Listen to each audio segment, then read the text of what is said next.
Following the star day 21. ദൈവം നമ്മോട് കാട്ടുന്ന കരുണ തിരിച്ചറിയുക. ചിന്തയ്ക്ക് ആധാരമായി തിരഞ്ഞെടുത്തിരിക്കുന്ന വേദഭാഗം സെന്റ് ലൂക്ക് ചാപ്റ്റർ 1 വേഴ്സ് 58. വിശുദ്ധ ലൂക്കോസ് എഴുതിയ സുവിശേഷം 1-ാം അധ്യായം 58-ാം വാക്യം. കർത്താവ് അവൾക്ക് വലിയ കരുണ കാണിച്ചുവെന്ന് അയൽക്കാരും ചാർച്ചക്കാരും കേട്ടിട്ട് അവളോടുകൂടെ സന്തോഷിച്ചു.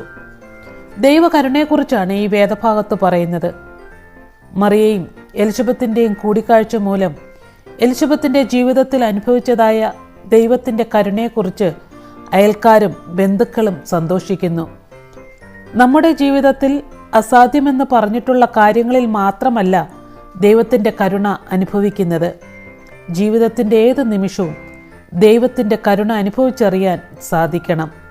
നമ്മൾ ദൈവത്തിൻ്റെ കരുണ അനുഭവിക്കുമ്പോൾ ദൈവത്തിങ്കിലേക്ക് തിരിയണം. ദൈവത്തിൻ്റെ കരുണ മടങ്ങി വരേണ്ടതിനുള്ള ആഹ്വാനമാണ്.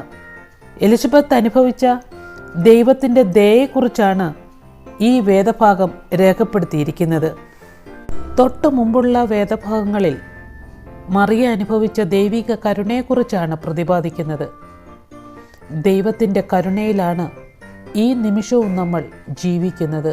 പ്രവാചക പുസ്തകത്തിൽ ഇപ്രകാരം രേഖപ്പെടുത്തിയിട്ടുണ്ട്: നമ്മൾ മുടിഞ്ഞു പോകാതിരിക്കുന്നത് ദൈവത്തിൻ്റെ കരുണയാണെന്ന്. നമ്മൾക്കത് വിശ്വസിക്കാൻ കഴിയുമ്പോഴാണ് ദൈവത്തിൻ്റെ സ്നേഹത്തെക്കുറിച്ച് ബോധ്യമുണ്ടാകുന്നത്. നമ്മൾ ദൈവഹിതത്തിൽ നിന്ന് മാറി ജീവിച്ചപ്പോഴും ദൈവം ആഗ്രഹിക്കുന്ന രീതിയിലുള്ള ഫലം നമ്മളിൽ നിന്ന് പുറപ്പെടുവിക്കാതിരിക്കുമ്പോഴും 1 വർഷം കൂടി നിൽക്കട്ടെ എന്ന് പറഞ്ഞ് ഇത്രയും നാൾ വെട്ടിക്കളയാതെ കാത്തുപരിപാലിക്കുന്ന കൃപയ്ക്കായിട്ട് സ്തോത്രം ചെയ്യണം.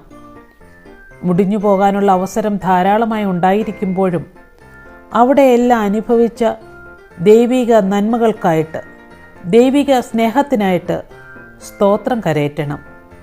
എലിസബത്തും മറിയയും ദൈവത്തിൻ്റെ കരുണ അനുഭവിച്ചെങ്കിൽ ആ കരുണ നമ്മൾക്കും അനുഭവിക്കുവാൻ സാധിക്കുമെന്നതിൽ യാതൊരു സംശയവുമില്ല. എന്നാൽ ചുങ്കക്കാരൻ പ്രാർത്ഥിച്ചതുപോലെ പാപിയായ എന്നോട് കരുണ തോന്നണമേ എന്ന് നമുക്കും പ്രാർത്ഥിക്കണം. പ്രാർത്ഥിച്ചാൽ മാത്രം പോരാ, പാപിയാണെന്നുള്ള ചിന്തയുണ്ടാകണം.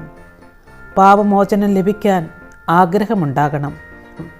അപ്പോഴാണ് ദൈവത്തിൻ്റെ കരുണയും ദൈവിക അനുഗ്രഹത്തെക്കുറിച്ചും നമുക്ക് ബോധ്യമുണ്ടാകുന്നത്.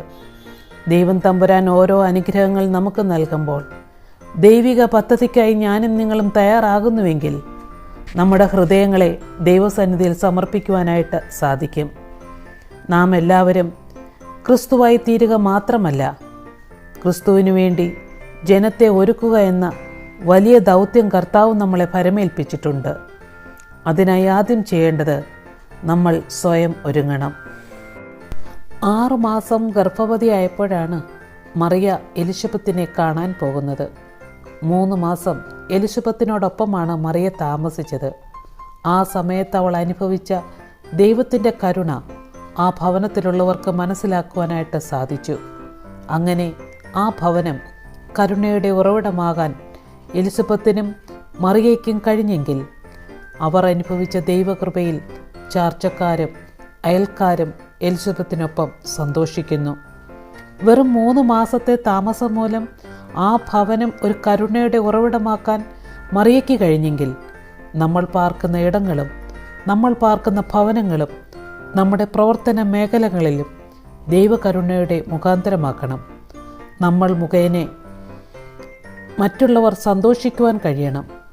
നമ്മൾ പാർക്കുന്ന ഇടങ്ങളിൽ സൗരഭ്യം വിടരുന്ന കരുണയുടെ പൂന്തോട്ടം ഉണ്ടാക്കുന്നവരായി തീർക്കണം. ദൈവത്തിങ്കിലേക്ക് മടങ്ങി വരുമ്പോഴാണ് ദൈവിക കരുണ അനുഭവിക്കാനായിട്ട് സാധിക്കുന്നത്. അന്യോന്യം ആദരിക്കുകയും ഉൾക്കൊള്ളുകയും പങ്കിടുകയും ചെയ്യുന്നിടത്ത് ദൈവത്തിൻ്റെ വലിയ പ്രവർത്തനം ഉണ്ടാകും. സുവാർത്തകൾ പങ്കിടപ്പെടും. കൂടിവരവുകളും ബന്ധങ്ങളും കുറയുന്ന ഇന്നത്തെ സാഹചര്യത്തിൽ മറിയയും എലിസബത്തും ദൈവത്തിൻ്റെ കരുണ തിരിച്ചറിഞ്ഞവരാണ്. സുവിശേഷത്തിൻ്റെ സുഗന്ധം പരത്തുവാൻ കഴിഞ്ഞവരാണ്. ഈ ആഗമന കാലങ്ങളിൽ ദൈവത്തിങ്കിലേക്ക് മടങ്ങി വരാം.